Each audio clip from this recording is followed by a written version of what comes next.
Perkenalkan, nama saya Dwi Krisna Primadeka dengan nomor NIM 24091387013. Saya dari kelas 2024A. Oke, di sini saya akan mempresentasikan atau menjelaskan materi mengenai perbandingan protokol HTTP, MQTT, dan COAP. Next. Apa sih yang dimaksud dengan protokol? Apa itu protokol?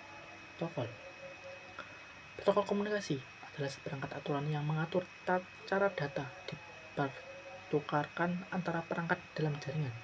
Protokol menentukan bagaimana data dikemas, diproses, dan dikirimkan dari satu perangkat ke perangkat lainnya. Tujuan utama protokol adalah untuk memastikan bahwa data ditransfer dapat dipahami oleh penerima, meskipun perangkat pengirim dan penerima memiliki sistem atau arsitektur yang berbeda. Setiap protokol memiliki kekuatan dan kelemahan masing-masing, tergantung pada jenis komunikasi yang diinginkan. Misalnya, komunikasi web, komunikasi real time, atau komunikasi untuk perangkat IoT. Next. Kemudian di sini ada HTTP. Apa sih yang dimaksud HTTP? HTTP atau Hypertext Transfer Protocol adalah protokol komunikasi yang digunakan untuk mentransfer data melalui web. HTTP berfungsi berdasarkan model link server, di mana link atau seperti browser mengirimkan permintaan ke server dan server memberikan respon atau berupa data, misalnya yaitu halaman web. HTTP bekerja di lapisan aplikasi dalam model OSI dan menggunakan TCP atau Transmission Control Protocol untuk mengirim data yang handal. Fungsi utama yaitu HTTP yaitu digunakan untuk mengakses berbagai konten web seperti halaman HTML, gambar, video, dan dokumen lainnya. Kemudian HTTP juga memiliki fungsi utama memungkinkan pengguna untuk melakukan response atau permintaan dan respon, di mana setiap permintaan dari link menghasilkan respon dari server. Kemudian keunggulan dan kelemahan HTTP. Keunggulannya yaitu sederhana dan mudah digunakan. HTTP adalah protokol yang mudah diimplementasikan untuk komunikasi web. Kemudian yang kedua, kompatibilitas tinggi. Kompatibilitas tinggi yang artinya hampir semua perangkat dan platform dapat menggunakan HTTP tanpa masalah. Kemudian yang ketiga, yang terakhir yaitu ekosistem besar. HTTP adalah bagian utama dari web modern, jadi banyak aplikasi dan layanan tergantung padanya. Kemudian kelemahan HTTP. Yang pertama, overhead besar. HTTP memiliki header besar yang memerlukan lebih banyak bandwidth untuk mentransfer data, terutama untuk aplikasi ringan. Yang kedua, tidak efisien untuk komunikasi real time. HTTP adalah protokol yang artinya HTTP adalah protokol berbasis request response yang tidak ideal untuk aplikasi yang memerlukan komunikasi dua arah secara terus menerus. Next, kemudian apa sih yang dimaksud dengan MQTT? Tadi MTTK dengan MQTT. MQTT adalah Machine Queue Telemetry Transport, adalah protokol ringan yang dirancang untuk komunikasi machine to machine atau M2M dan Internet of Things atau IoT. MQTT menggunakan model komunikasi public subscript, di mana perangkat yang diinginkan mengirimkan pesan ke topik, dan perangkat yang ingin menerima pesan atau subscriber berlangganan pada topik tersebut.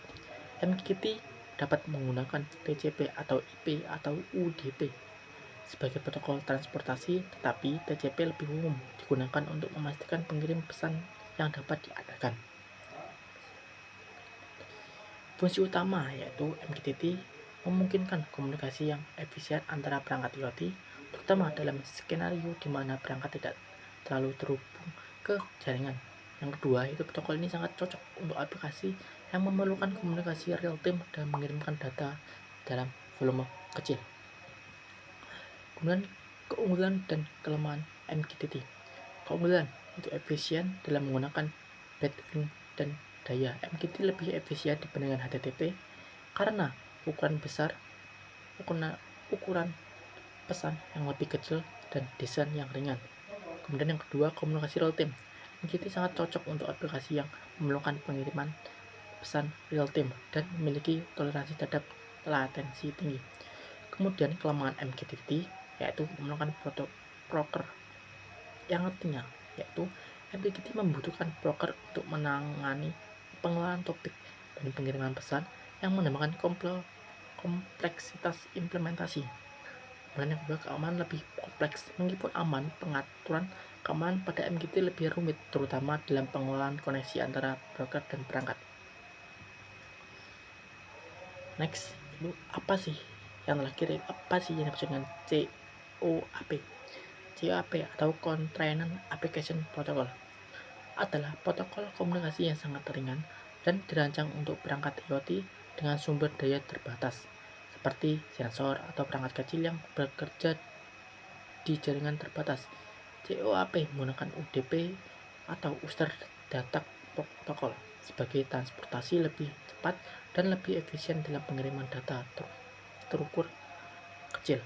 Fungsi utama COAP digunakan untuk mengkomunikasi antara perangkat IoT yang memiliki keterbatasan dalam daya, memori, dan bandwidth. COAP mendukung request respon yang mirip dengan HTTP tetapi lebih ringan dan efisien. Kemudian, keunggulan dan kelemahan COAP. Keunggulan, efisien. Yang artinya, COAP sangat efisien dalam menggunakan bandwidth dan daya, sehingga ideal untuk perangkat IoT yang memiliki sumber daya terbatas. Kemudian, multicast. Yang artinya, yaitu COAP mendukung multicast untuk pengiriman pesan ke banyak perangkat sekaligus, membuat sangat efisien untuk aplikasi jaringan sensor. Dan kelemahannya yaitu fiturnya terbatas. COAP tak sekompleks HTTP dalam hal fungsionalitas, sehingga tidak cocok untuk aplikasi berbasis web atau membutuhkan kemampuan komunikasi lebih canggih. Kemudian yang kedua, tentang keamanan terbatas, yang artinya yaitu COAP menggunakan TLS untuk ekskripsi, tetapi pengaturan keamanan tidak sebaik HTTP. Next, yaitu kita membahas mengenai perbandingan HTTP, MQTT, dan COAP. Mengenai aspek efisiensi energi, HTTP lebih tidak efisien untuk perangkat terbatas, sedangkan MQTT sangat efisien, sedangkan COAP juga sangat efisien. Jadi COAP sama MQTT itu sama, sangat efisien, tapi HTTP tidak efisien. Kemudian yang kedua, aspek keandalan pengiriman. HTTP tidak ada jaminan pengiriman pesan, dengan MQTT yaitu COS 01012 untuk jaminan pengiriman pesan. Kemudian COAP yaitu tanpa jaminan tetapi ada ACK. Kemudian aspek yang ketiga, real time communication. HTTP yaitu tidak ideal untuk komunikasi real time, dengan MQTT sangat cocok untuk komunikasi real time, sedangkan COAP cocok untuk komunikasi perangkat IoT. Next, yaitu mengenai kapan menggunakan HTTP, MQTT, dan COAP. HTTP digunakan untuk aplikasi berbasis web seperti browser, situs web, atau aplikasi media sosial. Yang kedua, tidak cocok untuk aplikasi yang memerlukan komunikasi real time atau memiliki keterbatasan sumber daya. Sedangkan MQTT itu cocok untuk aplikasi IoT yang memerlukan komunikasi real time dengan perangkat yang terhubung ke browser seperti smartphone, pengawasan industri, dan sistem monitoring. Kemudian COAP. COAP digunakan untuk perangkat IoT dengan keterbatasan sumber daya dan jaringan yang terbatas seperti aplikasi pengukuran suhu, kelembapan, atau sistem pengendalian sensor. Next, yaitu kesimpulan dari materi tersebut, yaitu HTTP cocok untuk aplikasi berbasis web, MQTT ideal untuk aplikasi IoT yang memerlukan komunikasi cepat dan efisien, dan COAP sangat cocok untuk perangkat IoT dengan sumber daya terbatas. Kemudian yang kedua itu kesimpulan memilih Protokol yang tepat sangat tergantung pada jenis aplikasi, sumber daya, perangkat, dan kebutuhan komunikasi yang diperlukan. Sekian presentasi pemaparan materi dari saya. Apabila ada salah kata, mohon dimaafkan. Sekian, wassalamualaikum warahmatullahi wabarakatuh.